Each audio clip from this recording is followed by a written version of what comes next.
Hey everyone, it's time for another edition of Beaver Banter. Beaver Sports Talk lives here.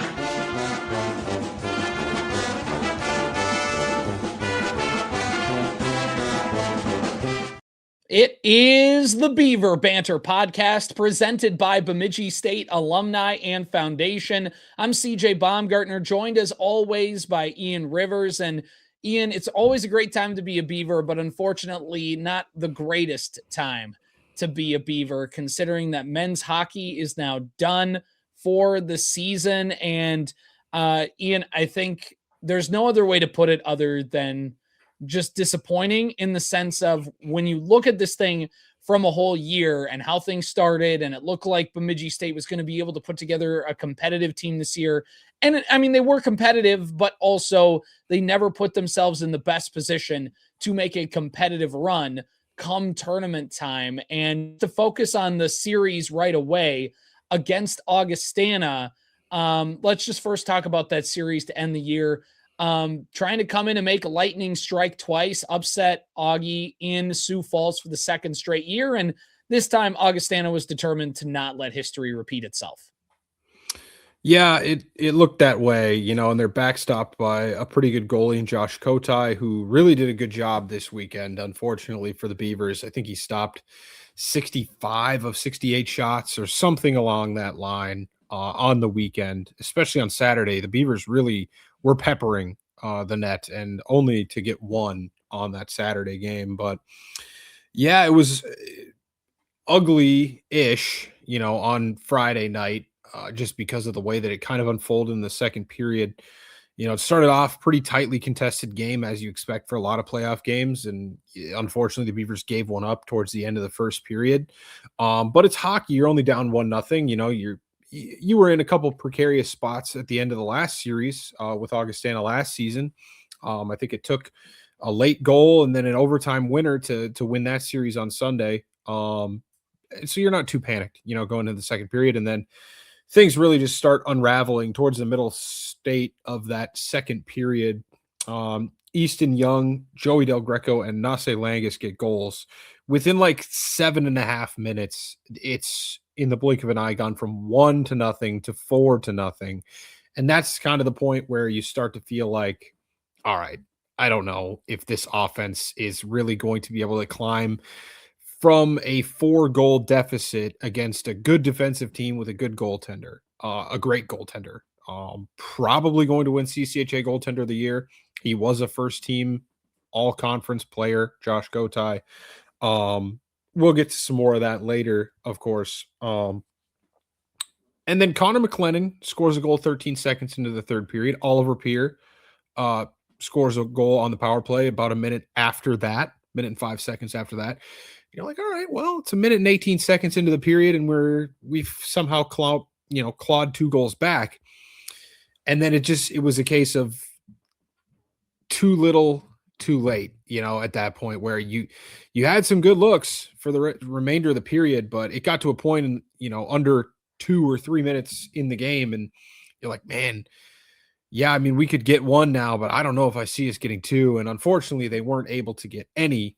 Colton Friesen got an empty net goal to make it a 5-2 final score. And, you're like, all right, well, that was not our best game. Unfortunately, defensive lapses, it was a game of hockey. Things will happen. You shake it off. It's a good team. Augustana very well could be the best team in the CCHA when it's all said and done. Obviously, they didn't get the 1 seed, but there's people out there that have that opinion for sure. And then Saturday, it was just the offense. It was almost the perfect way for the season to end when you just look at the way that the Beavers outshot them like crazy in this game. And yet it still felt like there was no high danger scoring chances in a way. Kotai did make a couple of really good saves in this game, but up until the end of the game, I mean, Riley Funk got a goal with 41 seconds left, to make it a 1-goal deficit, because all the way until the end of the game, it's 0-0 the whole time through. And you're like, all right, if we can just get that goal, like, who knows where this game will go if we can just break through and get that goal. It never came, and it was a slip up on defense and letting Colton Friesen walk right to the net essentially on Hildebrand and get one by him. And it just the most backbreaking way to allow it to happen. With just 3 minutes left in regulation, you're like, all right, let's get to overtime and see what happens.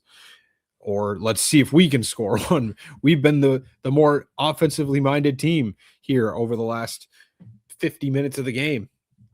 And unfortunately, it doesn't happen. Joey Del Greco adds a goal with the empty net to make it 2-0. And then that's exactly, again, you're thinking, all right, well, there's not enough time for us at this point with a minute and a half left to get 2 goals. They did get one. Riley Funk kind of goal mouth scramble.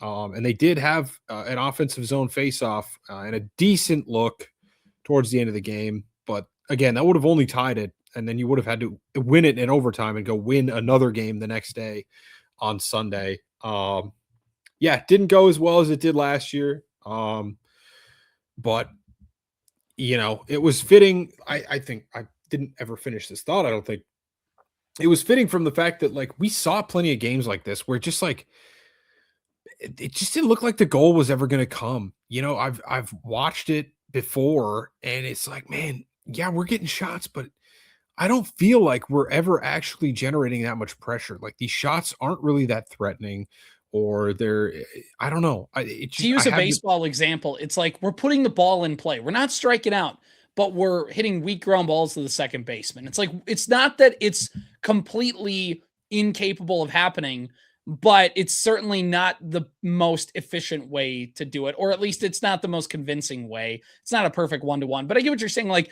they're getting shots on goal, they're attacking, but at the same time, if you're just throwing it at the net with not a ton of intentionality against a goalie like that, it's not really going to do much. Yeah. And unfortunately, that was the case in this one, and it brings the Beavers season to an end. Adam Fleming did return for this game, by the way. We recorded earlier in the week before it was even announced that he was questionable. Later in the week, I'm listening to the CCHA show. I'm like, man, they're talking about he's questionable. He's been updated to questionable. Like that, is a decent sign, at least that maybe he could be ready next weekend. And then all of a sudden, the line charts came out. Jared texted me. He's like, you might want to check my latest tweet. And I'm like, oh, really? Okay. Adam Fleming is playing. And if nothing else, it's good that he was able to kind of finish out his career not on the injury report. Like that, he at least got one chance to put it. He got 2 more chances to put it all out there. Exactly. He was a 4th line skater, I think both nights, limited, but at the very least, it's better than not having him out there after what was a fantastic senior season from him. And credit to him for wanting to come out there, by the way. A lot of guys would just be like, whatever, like team doesn't have the greatest chance. I'm just going to go heal up and get ready for whatever's next. No, he wanted to put the skates on, wanted to put the BSU sweater on and go back out there. And you got to give him immense respect for that. Yeah, absolutely. And if you look at the season from a whole, if we're done, I don't know if you have any extra parting thoughts on this Augustana series other than that the camera angle was very weird on that first night. Can we talk about that for a second? Their broadcast sucks, dude. And again, I feel like we did this last year where we do it all the time where we lose a game and then we complain. We just start nitpicking other things because now we sound like sore losers, man, and it sucks. But yeah, dude, Augustana, for having the name Midco Arena, worst broadcast by far. By far. The name of the sports network that covers the games is on your building. There was some rumblings that the CCHA, they weren't controlling the stream, something where they were having a lot of stream issues with the score bugs and we couldn't see how much power play or how many shots there was. And I think that, correct me if I'm wrong too, wasn't that conference wide this weekend? I couldn't or was tell that you. Just I know that I've seen other like Minnesota State or other accounts complaining about stuff like that. Not that that means that they're right, but it just means that I've seen that out there. So I didn't know if they were connected. But yeah, dude. But yeah, a lot of technical issues. Camera angle. Why does it feel like you're so far away from the ice? Like I can't see anything, especially because I had to watch Friday night's game on my phone. I had to too. Yeah, helping my uncle move, and I'm trying to do what I can, and so I'm only 3/4 watching the game as it is. I'm watching it on a tiny screen. I can't even see the numbers. I was in Moorhead getting ready to call a girls' basketball game, and I was sitting there waiting for the game to start, and I just have it on my thing, and I turn it on late because I'm getting set up, and by the time I'm ready to watch it, it's like the end of the first period, and I no joke, as soon as I turned it on, the first 5 seconds, my brain went, "This camera angle is awful," and then it was the goal scored by Augie at the end of the first period, and I was like, "Welp, that couldn't have been a worse time. That couldn't have been a worse 5-second period for myself to turn the game on, to first of all be just overall confused by the camera angle, and then to be blitzed immediately with an Augie goal with like less than 20 seconds to go in the first period. An Augie goal after which they turned the lights off in the building. They turned the lights off in this economy, in this state of college hockey. You know, we're going to be doing that. Like that, was it the Northeast Conference? Which conference was it that told them to stop? It was Hockey East, yeah. Hockey East, because it very well could have cost UConn an at-large bid. Like, you don't know if they're going to go down and score. That's a whole other can of worms. But yeah, I mean, it could have very well happened in this game. I think that there was a time that Augustana had thought that they scored. It did end up going off the pipe. But the entire crowd erupts.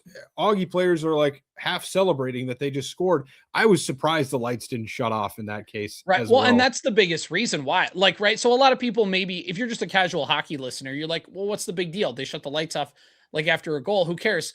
Well, if you're not sure if it's a goal, all of a sudden the lights just shut off and everybody's trying to chase the puck. And it's just mainly a safety issue. And that's the biggest reason why. And also, like, if it shuts off, wasn't it for one of those Eastern schools where like they took the puck, like it wasn't a goal and they like tried to take it down the other end? Yeah, that's exactly what happened. It was UConn and I believe UMass. And they thought that they had scored UMass on the other end of the ice, but UConn takes it the other way. It's a 2-on-1 and the lights like shut off because they think it's a goal during the middle of the 2-on-1 breakaway in overtime. And so, you know, yes, it's a bit of a safety issue considering like, all right, well, let's say that they take a, pass across the zone and it gets deflected out of play or something.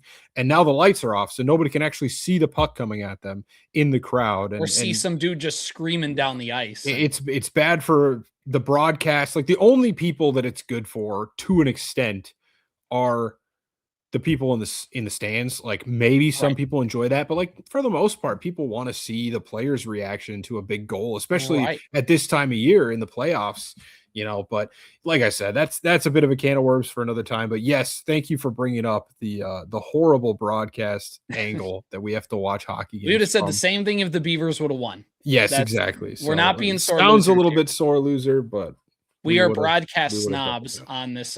I did see, by the way, to go back to that broadcast tweet, there was a tweet, and I can't remember which fan base I saw it, but was complaining about the broadcast for the streams for the CCHA games, and was like, "Oh, the state high school league broadcasts are so much better for the semifinals and the championships." Go Spuds, by the way.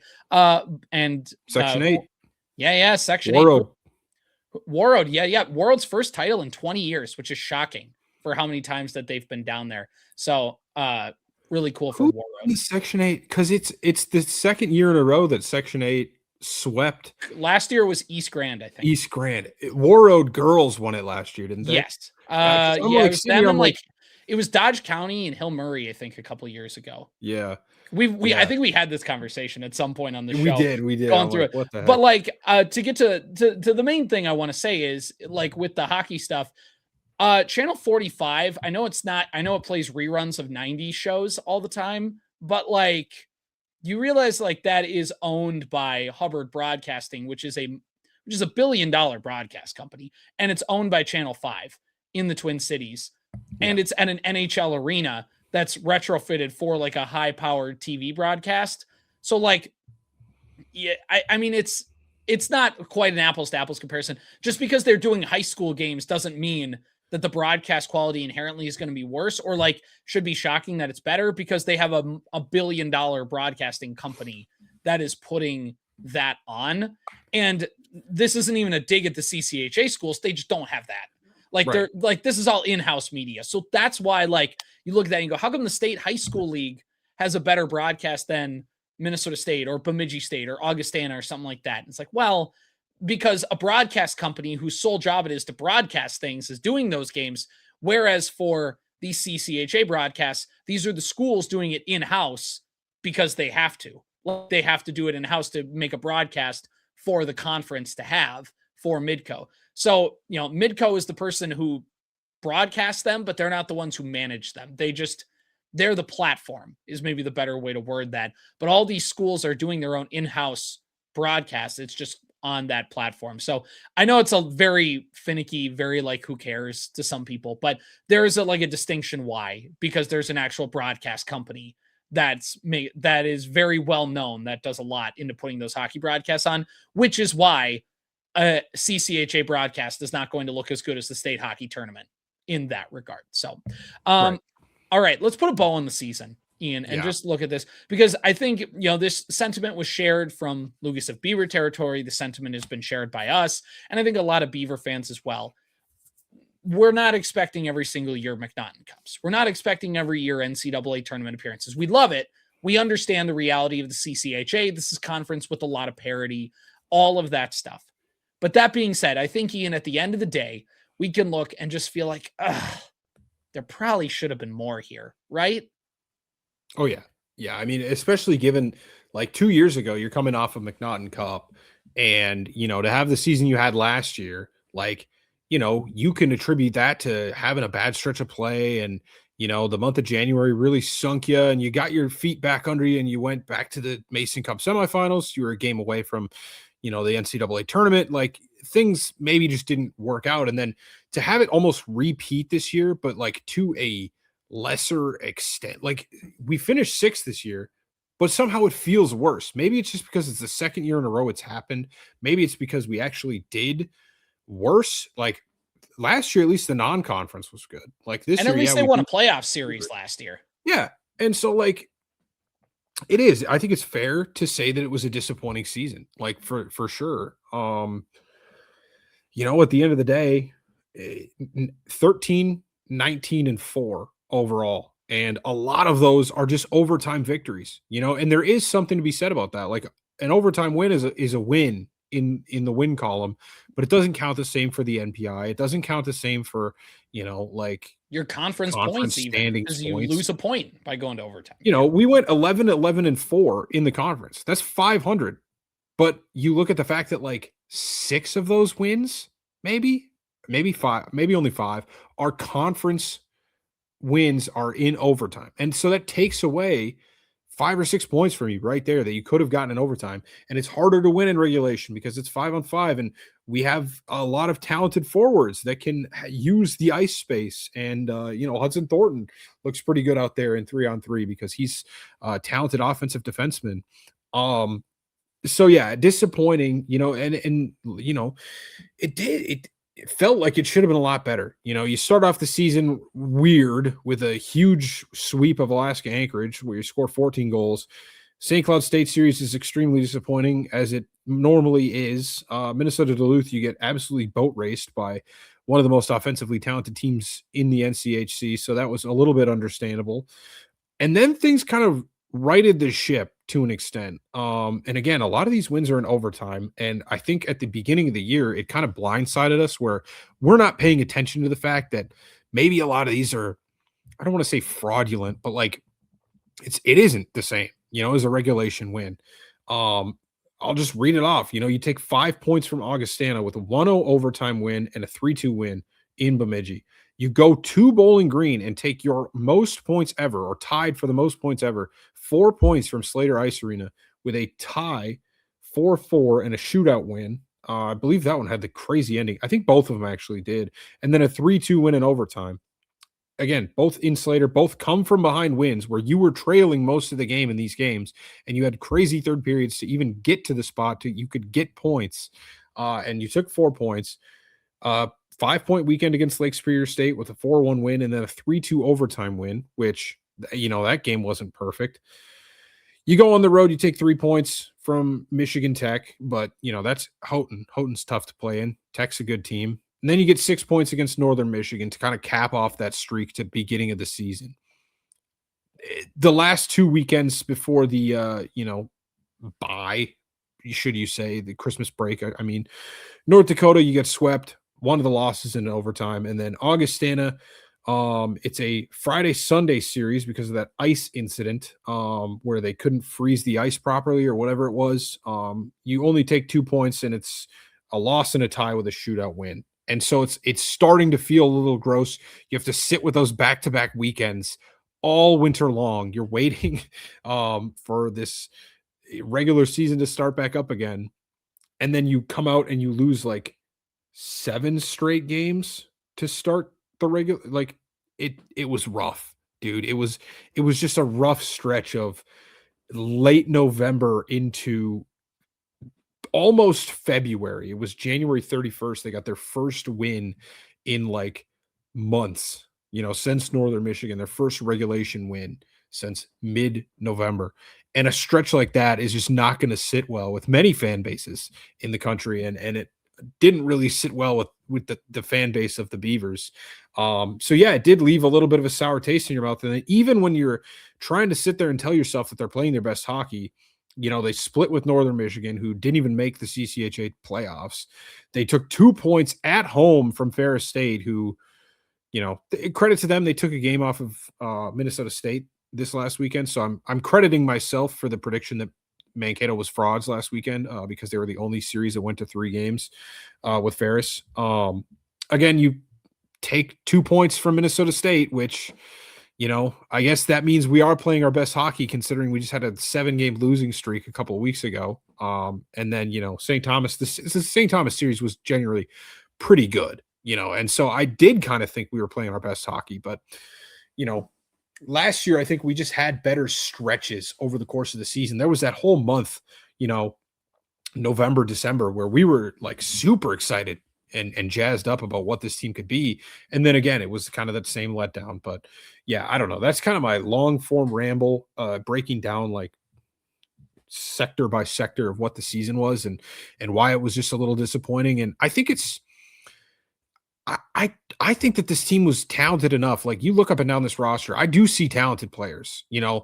There's talent on this roster, and so that's why it feels a little disappointing to me. Oliver Peer comes in from nowhere, and I'll shout this out now. Like, he's a first team all CCHA forward officially today. He's on the first team, and credit to him. I think he's a 30+ point scorer. I'll pull up his official stats just so I have them absolutely. He was correct. second in the conference in goals scored this season. Yeah. Exactly. Like, and that's, out of left field. He's a CHL or U Sport kid, Canadian, coming in and making an impact. 36 points for Oliver Peer. And that's like, I can't remember if Jared said that's like top 10 all-time scorer in Bemidji. 20 goal scorer, 20 goals. That's crazy. Casper Magnuson, shout out to him. Shout out to him as well. 31 points. Flamang, only 28. I say only, that's like third on the team. It's really good for Bemidji State. Not a lot of years where we actually have a ton of 30-point scorers. And this year we had 3 that would have gotten there if Adam would have played a couple more games. He had the injury stint earlier in the year and then this one at the end that unfortunately prevented him from getting to that 30-point total. But yeah, it was a disappointing season, and one that I hope we don't have to replicate too often. But, I still do think that, like, for as lucky as we might have gotten early in the season, I do think that there was unlucky breaks in the January, February part of the season that kind of kept us from maybe being a little bit closer to that home ice. Like, and then if you're close to the home ice race, you would have been close to the McNaughton Cup race. Like, if we could take a couple more points off of any of those teams, that race gets a lot tighter, at the end of the year. And maybe you have a shouting chance of getting up that, up to the playoff cut line or the home ice cut line. Who knows? So I don't think it's all doom and gloom, but we'll have to see. There's players leaving. The transfer portal will be opening after the NCAA tournament, I think, is when it opens now. I think that they pushed it back, which is probably for the better. But after the tournament, yeah. Oliver Peer, that's going to be the big one to watch. We had a conversation with Jared about some of these guys. I believe this was off the air, so not going to go too in depth on it. But Oliver Peer is going to be the biggest one to watch, whether he signs pro or transfers.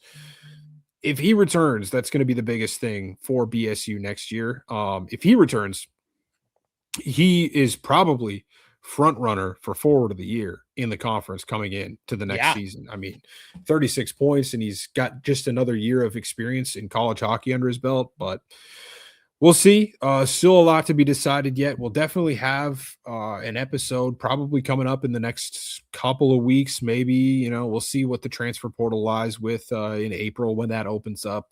But this won't be the last time, I'm sure, that we talk about hockey, but it definitely will slow down after this. Yeah, exactly. There will still be hockey bits and pieces to come, but in terms of kind of putting a bow on things, and again, just to go over some stats as we wrap up this regular season and postseason for Bemidji State, in terms of goals scored per game and assists per game, points per game, they sit fifth in everything pretty much. They average about 2.72 goals per game. Their points per game, they were 7.3. And when you look at their shot percentage, Bemidji State once again sitting in the middle in a tie for fifth with 0.09 in the shot percentage. In shots on goal per game, Bemidji State was fourth with 29.19. The power play percentage, the Beavers were sixth with a 19% power play chance. In the penalty kill, Bemidji State was 77.5%, which is seventh in the conference. Penalties per game, the Beavers were sixth with 3.78, or I suppose with their penalties per game, they were fourth in the conference, fourth best at 3.78. Penalty minutes per game, again, roughly in that similar mark. Bemidji State averaged 8 minutes, 46 seconds of time in the box, which is seventh in the conference. In terms of shorthanded goals, Bemidji State on the year had 4 of them, which was third in the conference, tied with Augustana for that mark. In terms of winning faceoffs, the Beavers sat in fifth at 492. In block shots for Bemidji State, they were towards the bottom at 435. That's in eighth place in the CCHA. And, there's a couple good stats, a couple stats that could have been brought up, but I think ultimately, Ian, it just feels like this team was, and when people say this, sometimes they take it as bad. I don't mean it as bad inherently, but it's the battle of mid meme, right? Where it's like being mid doesn't mean you're bad. Being mid means you're not good and you're not great and you don't know how to get out of that middle ground. It's mid. Mid is short for middle. And I feel like Bemidji State just kind of got stuck in the mid tier so many times. They never played awful enough to be in that bottom tier of the conference bin, generally speaking, but they could never play good enough to hang around with some of the heavy hitters in the conference, generally speaking, either, which is kind of why you see them filling up the middle spot in the conference on a lot of these stats. Yeah, it's similar to years past where they don't really shine they just kind of exist. At one thing. They didn't have something that you're like, all right, this is where we excel. You'd hoped it would have been the power play. Like early in the season, I would have thought it would have been the power play. And then the power play really tapered off, in the middle stretches of the season for long periods of time. And especially with some of the lines we were able to put out there, I would have thought that would have been definitely one of the strong points. We're a long way removed also from the days of, back when we were in school, when the Saratory penalty kill was like, top 5 in the country, like every year. That was their bread and butter identity. You knew when you thought of Bemidji State, that was the first thing you thought of.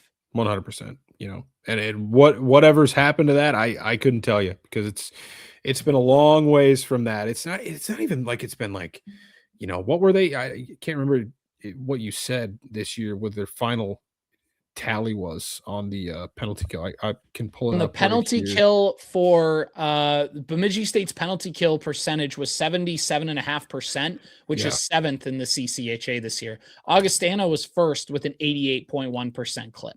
Yeah, and we used to be up. Lake State and Northern Michigan. Those are the only 2 teams worse than the Beavers. Yeah, we used to be up on that, 88, 89. Sometimes during the middle of the season, we see them up at like 90, 91% on the penalty kill. I'm not even asking for that, but I would hope that you could be up near 84 sometimes. It feels like it's been at or below 80 majority of the time, over the last couple of seasons. And then when you compound it with the 19% power play, the old saying is you want to be somewhere close to 100% when you add up the 2 percentages. When you add 19% to 77%. You do not get 100. So hopefully both of those take a quick step up next season. But yeah, at the end of the day, like you said, CJ, just there wasn't enough standout categories. There was not one particular area where you felt BSU had a necessary advantage over their opponent this year. Even with the high-end talent the Beavers had. Yeah. Goaltending, you could have made a case for the last couple of years.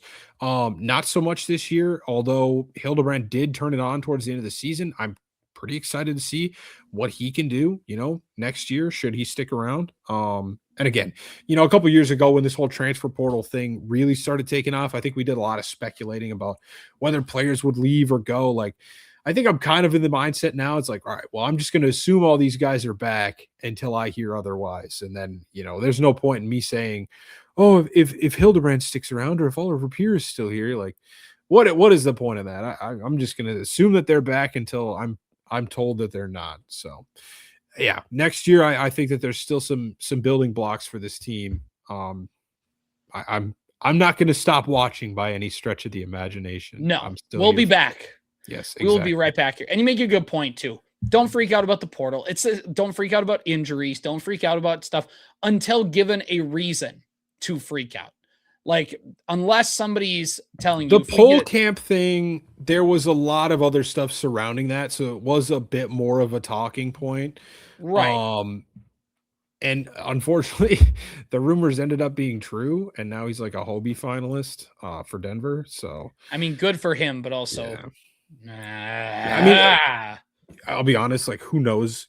He probably doesn't take quite the leap that he takes if he stays at BSU. Like, they have a pretty good coaching staff there, with Carl in Denver. So I don't know if he's necessarily going to be winning any Hobie Baker awards. Like, he might not win it this year, to be fair, but I don't know if he'd be doing the same thing. If he stays at Bemidji, how competitive are they? How much different do these last 2 years look if they have, Leighton Rhodes still, and because this would have been Leighton's senior year, and again, this is all just mumbo jumbo. It's all just being super homers for Bemidji State, wanting the best version of it. Obviously, those guys had to do what they had to do. It's no shade at them personally. It's just God dang it! If they could have all somehow found a way to stay at Bemidji State, how would if it was in law that you had to stay at the university you committed to for 4 years? This year could have gone a lot differently than it did, but it is what it is. That's life. That's college sports. And we move on. We're going to talk a little bit more about some of the other sports around. We eulogized men's and women's basketball and women's hockey last week. So go back to listen to those discussions to hear us talk about that on last week's show. We're going to talk a little bit of spring sports coming up here and what that all is entailing, including golf, who's down in Arizona right now. We'll give you an update. But first, have to talk about Bemidji State Alumni and Foundation, the proud sponsors of the Beaver Banter podcast. Once a Beaver, always a Beaver. The Bemidji State Alumni and Foundation is here to keep that green and white pride going strong for its 50,000 graduates around the world.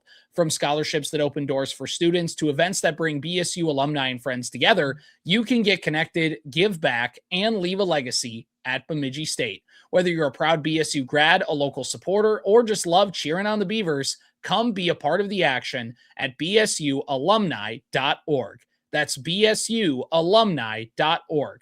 Bemidji State Alumni and Foundation, supporters of the Beaver Banter podcast. Okay, Ian, let's first take a look at men's golf. They are competing at the Maverick Desert Classic down in Goodyear, Arizona. They were 6th out of 12th after day one. And as we record this on day two, let's just take a peek at that team leaderboard. Currently, Bemidji State is sitting in the 4th spot at +8, and they're kind of in the back 9. They're on the 17th and 18th holes right now. They were +3 on day one.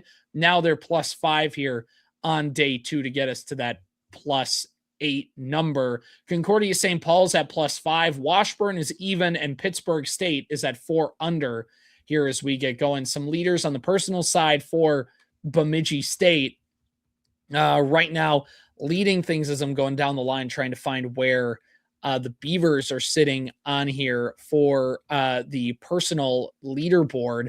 Gotta go down a bit to find him. Ryan Cullen right now is tied for 18th at +2. I think his day is done. He was a +3 on day one, rebounded with a really solid day two, be 1 under, and he's been leading the Beavers. Right below him is Charlie Williams, who finishes just a stroke worse at +3. He was +4 yesterday and a -1 today. So really good bounce back days from the Beavers' top two golfers. Julius Arnkiel finished +4. So did Tegan LaPlante, and Logan Shep finished at +4 as well. All of them +3, +1, +2 on day one, respectively. Then +1, +3, +2 on day two for the Beavers. And then you have Brogan Pascal, who's +5. He was -3 on day one and couldn't quite keep that momentum rolling into day two. He had a +8 as well. Caden Lick, who is golfing independently, but still a BSU golfer, +7 on the day, -3 on day one, +10 on day two for the Maverick Desert Classic. So we'll see how this, everything finishes out, but Beavers overall gonna finish in the top half, which is good for one of their first tournaments in a very, very long time. It's their first tournament of the spring. They're not going to golf again until the NSIC preview at the end of March, on March 23rd and 24th, which will be in Smithville, Missouri. Yeah, no, it's good to see golf back on the schedule for BSU. That means things are getting warmer, at least to a little bit of an extent. And it doesn't matter for them; they're in Arizona. No, but at least for our vibes, you're right. For us, exactly. It stinks that we record most of these on Tuesday because then we don't have the full story of what happened. But right, it is what it is, unfortunately. Anything else on golf, CJ, or are we? Let's flip it over to women's golf here because they are at the SMSU Spring Invite, which is in Litchfield Park, Arizona. Right now, the Beavers are 11th out of 13th in this ranking here.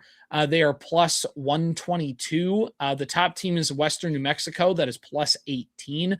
The Beavers on day one were 66 over, and then on day two were 56 over. It looks like they're done, or at least have a couple more holes to go, I should say.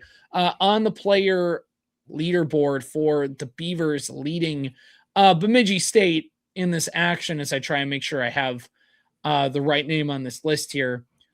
For the Beavers, it's Lauren Kamen, who finished +21, was a +13 on day one, a +8 on day two as well. Haley Kamen was +24 overall, +13 on day one, +11 on day two. Once again, for women's golf, they are going to be staying at Litchfield Park, as they are going to have this. So this is the Spring Invitational.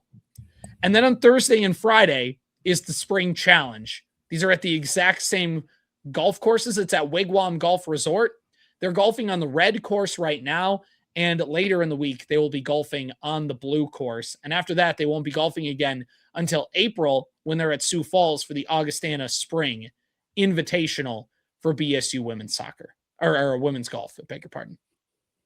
Nice. Yeah, again, just good to see them in action. 11th to 13, I mean, you're not last, and that's a good thing. You're above Minot State, right? I'm pretty sure they're above Minot. Does that count in the Beaver battle? I think we count that.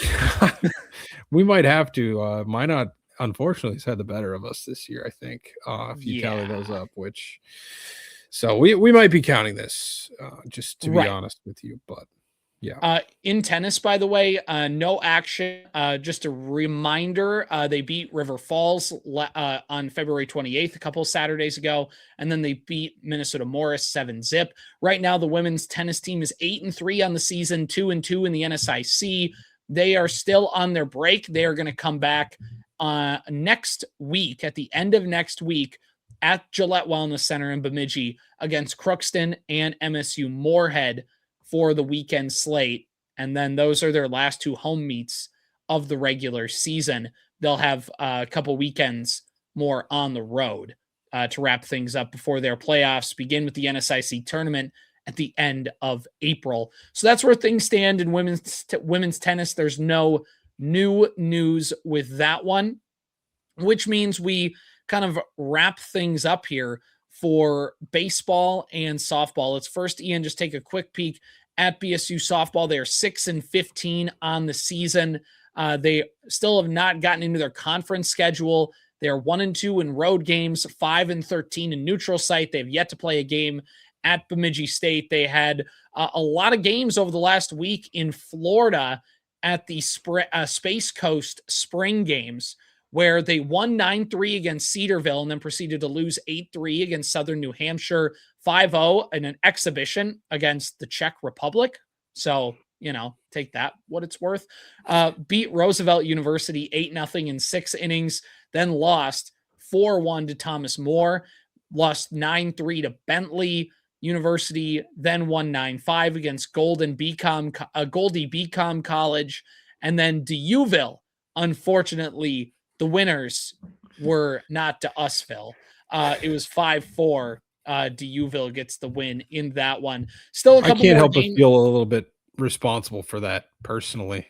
With all the trash we talked on DeUville last week. Sorry. So Sorry, that might be on team. us. Apologies, folks. That one's on us. That cost them a run. So we spotted them a run because of our trash talk. That was our fault.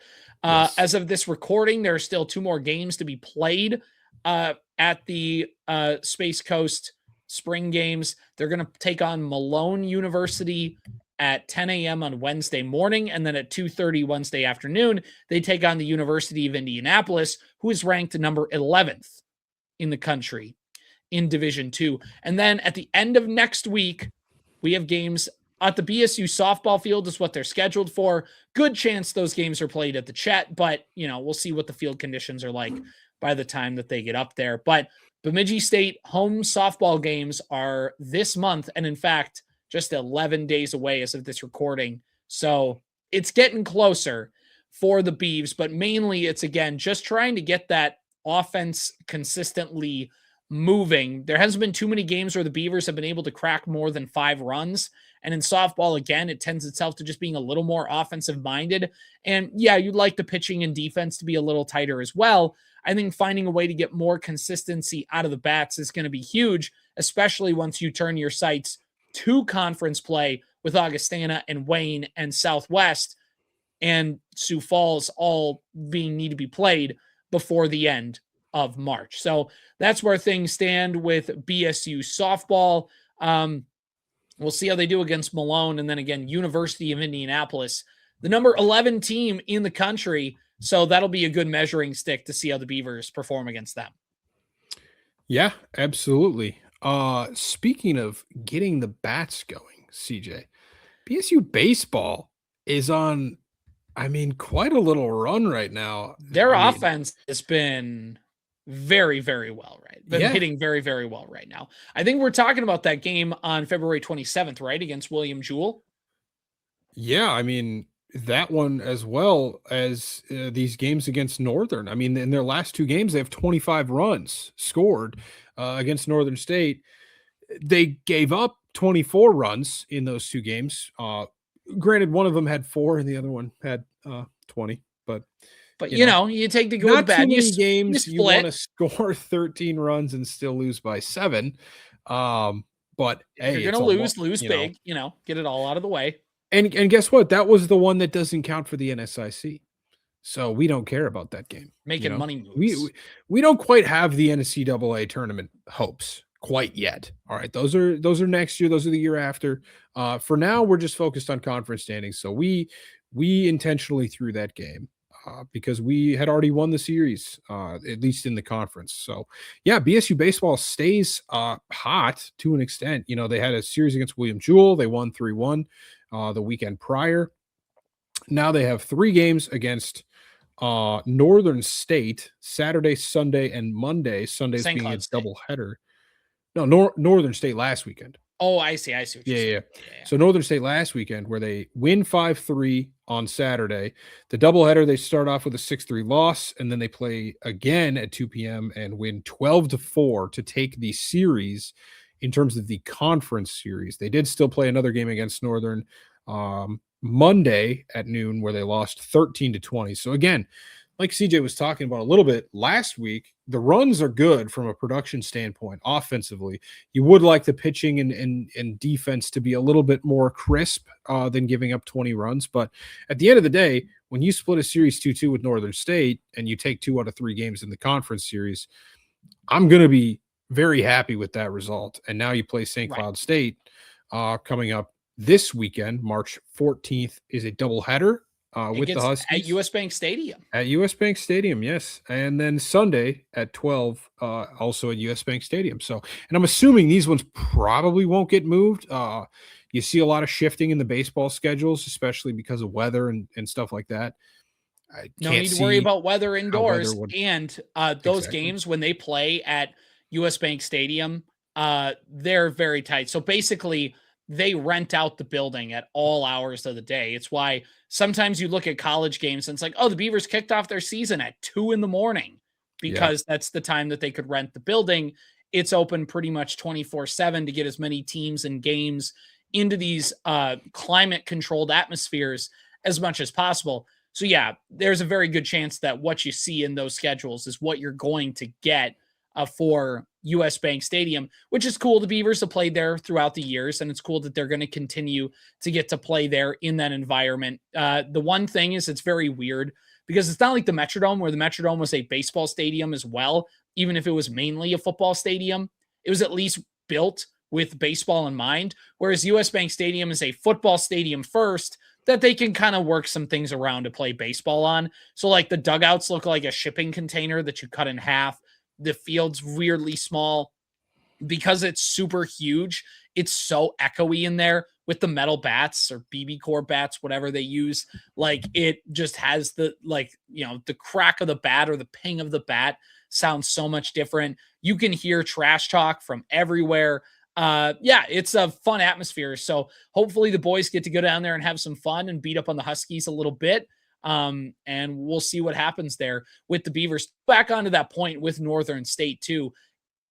Also, the fact that it was non-conference in that final game against Northern, it also was the last game of the series. And this is where you see the pitching. You're kind of using whoever you have. And like Ian said, you already knew that you were going to at least split the series. So you're playing with a little bit of house money. Maybe you give an opportunity for some guys. You want to try and see how so-and-so does pitching in this situation, how so-and-so does in the lineup, what have you. But if you look at Bemidji State's first 3 games, 5-3 victory, 6-3 loss, 12-4 win. Still outscoring your opponents in those 3 games, getting the better of them. You keep the loss close. I think overall a good series. And that last one is like, yeah, whatever. It's the final day. Our pitching's drained a little bit. You still score 13 runs.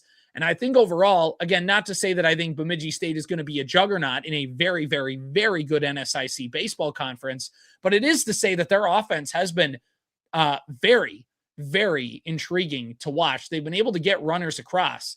It's, a surprise to be sure, but a welcome one.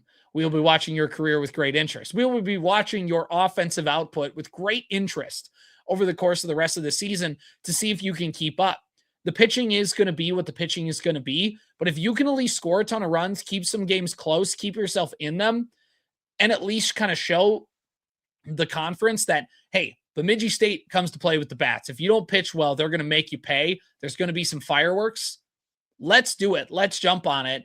And that'd be pretty exciting to see. Bemidji State has had some good bats come in there throughout the years, whether it's been your Logan Rydells, whether it's been your Hunter Hagemillers, whether it's been whatever. They have had some pretty good players move through their system on the hitting side, and hopefully let's see that continue here a little bit throughout the time. So I think that's going to wrap things up for our baseball discussion. Anything else Beaver related that we want to talk about? I got one thing left, but if you have anything else, Ian, why don't we just get it off our chest before we break for the week? I don't think so. I have a guess as to what you are going to bring up. Gunnar Olszewski, baby! Involving a former BSU baseball player. Yeah, that's what I was going to say. Gunnar Olszewski is back with the New York Giants. We're signing a 1-year deal, coming back as the punt returner. And that I think is important too, because there was a while there, right? Like, don't ask Pittsburgh Steelers fans their opinion of Gunnar Olszewski. They do not have a good opinion of Gunnar, but Steelers fans are weird. in their fandom. They love and hate the weirdest players. Like they have a very, like how they decided is very weird, I think is the better way to phrase that. But that being said, the Patriots enjoyed having him there. The Chargers, maybe not so much, him in a Patriots uniform, but there's our Chargers reference for the show, Ian. But I think overall Gunnar has proved, we've talked about this before, so I don't want to like turn it into a whole diatribe. Gunnar has had an NFL career longer than most. He is more than doubled the average now. And so I think that is just a great way for the, I think it's just basically when you look at where Bemidji State is at, where Gunnar Olszewski is at, it's been good for him to have a career as long as it has. He came into the league in 2019. So this is going to be his 8th season of football, 7th season of football now in the NFL. And props to him, man. Props to him for being able to get it this long. And the fact that he is on a New York Giants team, that they want the synergy of him sticking around. They trust him there. Even if he doesn't break off big runs anymore, or doesn't have that giant return, he still is somebody who you trust grabbing the football and is not going to turn it over. And shockingly, there is not that many people in the NFL who you trust to do that. And that John Harbaugh coming into town, John Harbaugh made his bones as a special teams coach. And the fact that Harbaugh wants Gunnar to stick around, I think is a huge vote of confidence for Gunnar sticking around with the Giants. At the very least, getting that first crack. It's a 1-year deal. If he has like a bad training camp or something, there's nothing beholden for his job. But even if his NFL career ended today, he still had a successful NFL career coming out of Division II, coming out of Bemidji State, putting the program on the map in terms of the NFL, and just being a player that was in the league for over a half decade. Just a really, really nice career for Gunnar, and congratulations that he gets to keep it going. Absolutely. I don't have much more to add than that. That's a pretty good way to word it. Like you said, I mean, just the fact that he's been able to stick around, and it's not like you can't really stick on an NFL roster if you're just kind of doing nothing. You have to be productive to have a career this long, and credit to him for doing that. He's been nothing short of outstanding. Coming from little old Bemidji State, not even playing the position that he's playing now in the NFL. Of course, he was quite the returner at Bemidji, but yeah, famously never fair caught. Exactly. In college, like he literally, like as a principal, he was against fair catching. He did not like it. He wanted to return it every single time, and that insane mentality is why he's in the NFL. So, but yeah, no, congratulations to him. And he threw a touchdown pass last year. So yeah, let us never forget. If you would imagine, this is just something for us, Ian. Imagine you're sitting in class in 2018. You see Gunnar sitting a couple of rows in front of you. You're like, that man is going to throw a touchdown pass to Jameis Winston. I don't know if you'd be able to comprehend that sentence. It's one of those weird things, man. Like you could say that about like Stanley Cup champion Zach Whitecloud's a row behind him. Yeah, exactly. This guy's going to lift the Stanley Cup, and that guy's going to, like, you could say that about probably any pro athlete that has accomplished anything, in their life. Like at some point in their life, it would have been weird to look at them and think, oh, this, Tom Brady's going to be the greatest quarterback of all time. The picture of the combine picture. Yeah. This man is going to win 7 Super Bowls. Yeah. Exactly. But yes, it is still weird to think about it in that light, where it's like Jameis Winston, I think at the time he was already the starting quarterback in Tampa. Yeah. Yeah. He would have already been a Heisman Trophy winner, or I can't remember. Did he actually even win the Heisman? I don't know. He did win the Heisman. Yeah. He was a national champion, number 1 overall pick. Yeah. Yeah, that would have been a crazy sentence to come out of your mouth back in 2018 when we were watching his senior season of football. But the fact that it's come true is pretty unique. Pretty unique. All right, that's going to do it for this episode of the Beaver Banter podcast. We're going to try and get some guests to still talk hockey, put a bow on hockey and their perspective. We can line those up. So there is still going to be some hockey. Keep poking around for more. We're going to talk portal. We'll keep up with the CCHA playoffs and kind of, I think maybe this is something we could put out on the Twitter page at some point, or on the Discord, which you should go sign up for. Even though hockey's done, we should maybe have our rooting, our interest guide, who to root for, who not to root for, from a Beaver fandom perspective. That maybe is something. And maybe once we get to the Mason Cup final, we'll tell you which team you should cheer for or just root harder against as a Beaver fan. Maybe that's something to talk about, but we're not going away with hockey completely, but we're not going to try and do a whole diatribe about everything BSU hockey. There's still a lot of spring stuff going on. We'll talk about all of that coming up in the next episode of the Beaver Banter podcast. Ian, before we go, why don't you just put a good word about our sponsors, the Bemidji State Alumni Foundation? Do you want to be a part of the team behind the teams at Bemidji State? Join hundreds of dedicated fans when you donate to Beaver Athletics and help BSU pursue its next championship. Your gift can power your favorite program, establish a scholarship for a student athlete you get to meet, and so much more. Every dollar brings the Beavers closer to raising another trophy. You can add to the proud tradition of success at Bemidji State. So don't wait. Give today at bsualumni.org/Beavers. That's BSUALUMNI.org/BEAVERS. It's the Beaver Banter podcast, and we will see you next time.